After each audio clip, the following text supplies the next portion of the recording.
Welcome back नाज़रीन।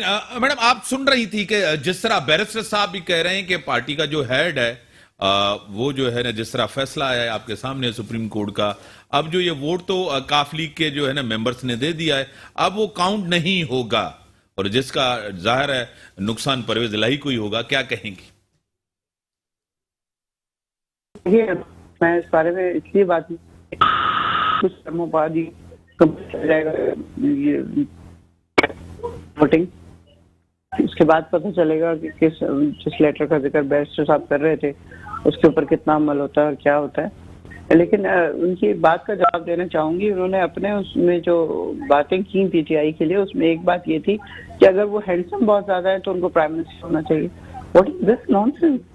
अल्लाह ने उसे पर्सनैलिटी दी हुई है, अल्लाह ने उसे पर्सनैलिटी दी हुई है। पूरी दुनिया के लीडर्स में सबसे ऊपर वो खड़ा हुआ होता है, सबसे ज्यादा लोग उसको अप्रिशिएट कर रहे होते हैं। पर्सनैलिटी की बात नहीं है, physical personality counts a lot, लेकिन उसकी ईमानदारी काउंट हो रही है। इस वक्त लोग सिर्फ उसकी ईमानदारी देख रहे हैं। जो पहले दिन से उसने अपनी बनाई जमात, उस दिन से लेके आज तक उसके लफ्जों में कोई हेर फेर नहीं है, वो अपने उससे फिरा नहीं है। जब वो ईया का नाबदो ईया का नस्तीन कह के उठते थे तो जरूरी है, वो आज भी वो सब कुछ वो कह रहे होते हैं और कर रहे होते हैं। वो मतलब यूटर्न लेना, मैं कहती हूँ बहुत ज्यादा अच्छी बात है इस हिसाब से कि अगर आप कोई गलत काम कर रहे हैं और आपको लगता है अगले लम्हे कि आपने गलत डिसीजन लिया है, आप उसको कहते हैं नहीं ये गलत है, ये मुल्क के लिए गलत होगा, पार्टी के लिए गलत होगा, किसी और के लिए गलत होगा, मुझे इस पे वापस चले जाना चाहिए, यू टर्न लेके कुछ और कर लेना चाहिए। ये यू टर्न नहीं है, इससे बड़ा ये जो इत्तेहादी जमातें हैं जो एक दूसरे को घसीट रही थी सड़कों पे, वो आज एक दूसरे के कदमों को छू रही हैं। और पता नहीं क्या डाकू पंजाब का सबसे बड़ा और रशीद शेख वटावर जो भी, ये लोग तो हमारी पार्टी के हैं, सपोर्ट कर रहे हैं, लेकिन हैं तो नहीं ना हमारी पार्टी के। ये लोग जान के चिंगारी लगाते हैं। अब जिस तरह की इन्होंने चिंगारी लगाई थी उस पर जो पिशावर से आ रहे थे खान साहब, उस पर लॉन्ग वॉक पे, उसका उनका ख्याल था कि वो धरना देंगे, लेकिन उनका जी ये खून ही होगा। उससे पहले तो कभी ऐसा नहीं हुआ। इन लोगों ने 115 किस्म के धरने दिए और जलसे और जुलूसियां निकाली और लॉन्ग मार्च किए महंगाई के खिलाफ, फला फला फला। हमने तो उन्हें आने दिया, हमने तो कुछ नहीं किया। ये इस किस्म की बात करने से आप इंस्टिगेट करते हैं। और गाना सनाउल्लाह जैसा आदमी जो बैठा हुआ है इस वक्त इंटीरियर मिनिस्टर बन के, उसको तो मौका चाहिए बंदे मारने का, उसको तो मेरे ख्याल में खुशी मिलती है। सैडिस्ट किस्म के जो लोग होते हैं, लोगों को मार के तकलीफ देके वो खुशी उसको मिलती है। आपने देखा उसने क्या हासिल किया पीछे से, किस तरह उसने गैस फेंकी कि वो आउट ऑफ डेट थी, कितनी तकलीफ सही है, कितने बच्चे मर गए। कि उमर अयूब साहब बेचारे उतरे कि वो उनके पुलिस वाले लड़कों को मार रहे थे, तो उनका मैं गाड़ी से निकल के उनको समझाता हूँ, शायद वो पहचान लेंगे कि मैं मिनिस्टर था, फेडरल मिनिस्टर था। उन्होंने इतना मारा कि लगता है उसकी पीठ के पीछे पेट हुआ है। ये बातें नहीं, please. Imran Khan is something very very different person. वो जो कुछ भी थे, उनका बैकग्राउंड जो कुछ भी था, बट नाउ पूरी दुनिया के लीडर हैं, लोग उनका नाम लेके अपनी सड़कों पे चीजें बेच रहे हैं बाहर के मुल्कों में। सही, टेलीफोन लाइन पे रहे नुसरत भाई साहब।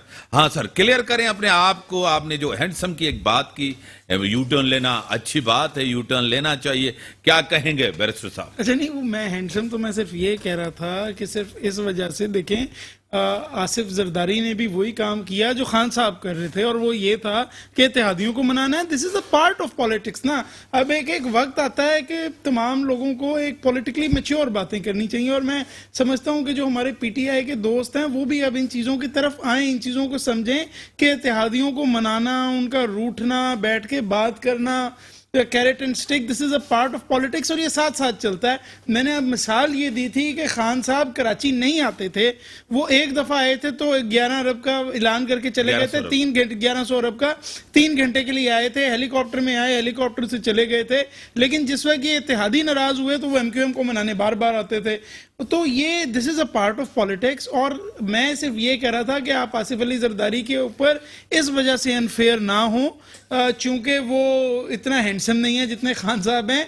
अगर आप पीटीआई के जो ट्रोल्स हैं सोशल मीडिया के ऊपर उसको देखें, मैं मैम को नहीं कह रहा था या मैं किसी समझदार जो पीटीआई का कोई पार्लियामेंटेरियन है, वैसे पार्लियामेंटेरियंस में भी इनके ऐसे हैं जो इस तरह की बातें करते हैं, लेकिन मैं उन ट्रोल्स को कह रहा था जिन्होंने ये एक तमाशा लगाया हुआ है कि लोगों की गंदी तस्वीरें बनाते हैं, उनकी किसी सुअर के साथ तस्वीर मिला देते हैं, किसी की किसी और जानवर के साथ मिला देते हैं। मैं उन लोगों के ऊपर ये बात कर रहा था। सबसे ज्यादा तनकीद खान साहब की, आसिफ अली जरदारी साहब के ऊपर, पीटीआई की आसिफ अली जरदारी साहब के ऊपर तनकीद होनी चाहिए सियासी तौर पर। इजी टारगेट, हाँ इजी टारगेट है ना। देखें, मैं मीर साहब बड़ी सिंपल बात है, जो सच है वो सच है।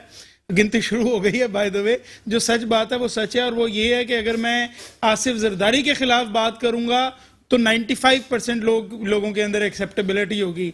नवाज शरीफ के खिलाफ करूंगा 85% के अंदर होगी। इमरान खान के खिलाफ करूंगा तो शायद 65 या 70% में हो। तो ये पब्लिक एक्सेप्टेबिलिटी है, इसको हम डिनाई नहीं कर सकते।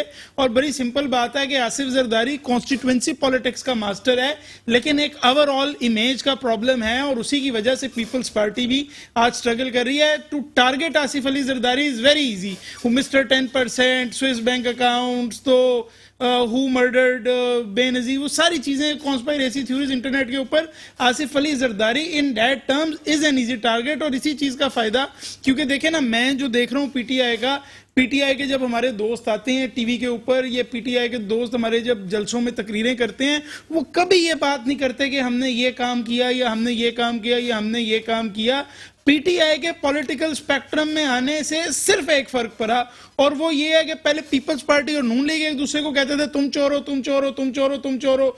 वो कोई ये नहीं कहता था मैं चोर नहीं हूं। अब पीटीआई भी आ गई है, और अब वो एक सर्कल ऑफ ट्रस्ट बन गया है जिसमें नून लीग और पीपल्स पार्टी एक तरफ और जेयूआईएफ एक तरफ बैठ के पीटीआई को कहते हैं तुम चोर हो, और पीटीआई उनको वापस उंगली उठा के कहते हैं कि तुम चोर हो। लेकिन अभी क्या है तहरीक इंसाफ के पास? अब ऑप्शन क्या है? अगर हमजा शहबाज जीत जाते हैं तो ऑप्शंस क्या है? एहतजाज खान साहब, लॉन्ग मार्च, धरना, वो। लेकिन अब देखिए ना, अब उसमें भी एक मसला आ गया है ना, वो भी सुप्रीम कोर्ट